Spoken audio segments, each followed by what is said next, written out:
ഞാൻ ഇന്ന് കരുണയുടെ അവസാന മണിക്കൂർ എന്ന് പറയുന്ന ബുക്കിലെ 7ാമത്തെ മെസ്സേജാണ് വായിക്കുന്നത്. അന്ത്യനാളുകളുടെ അടയാളങ്ങൾ. ഇതാ ഞാൻ നിങ്ങൾക്കെല്ലാം മുന്നറിയിപ്പ് തരുന്നു. ലോകാവസാനത്തിൽ വലിയ തിന്മകളും പീഡനങ്ങളും വരാനിരിക്കുന്നു.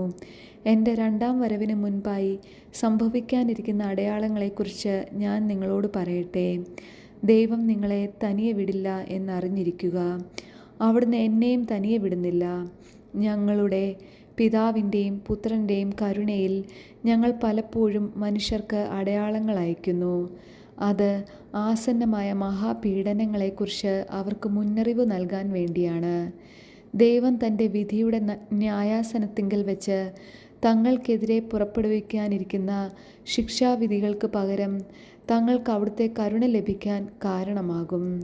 പ്രാർത്ഥിക്കാനും സൽപ്രവൃത്തികൾ ചെയ്യാനും ഈ അടയാളങ്ങൾ അനേകരെ സഹായിക്കും. അങ്ങനെ എല്ലാവരും രക്ഷ പ്രാപിക്കുകയോ ചുരുങ്ങിയ പക്ഷം പരിഹാര പ്രവൃത്തികളിലൂടെ തങ്ങളുടെ ജീവിതം നവീകരിച്ചുകൊണ്ട് ആസന്നമായ ദുരിതങ്ങളെ നേരിടാനായി വേണ്ടവിധം ഒരുങ്ങാൻ അവർക്ക് സാധിക്കുകയും ചെയ്യും. ഏറ്റവും വലുതും ഭയാനകവുമായ ദുരിതം എതിർ ക്രിസ്തുവിൽ നിന്നായിരിക്കും.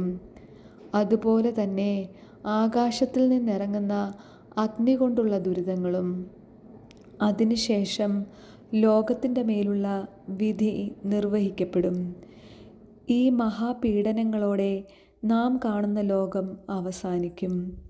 ദൈവത്തിൻ്റെ കൃപയാൽ നിങ്ങൾക്ക് ആകാശത്തിൽ അടയാളങ്ങൾ നൽകപ്പെടും.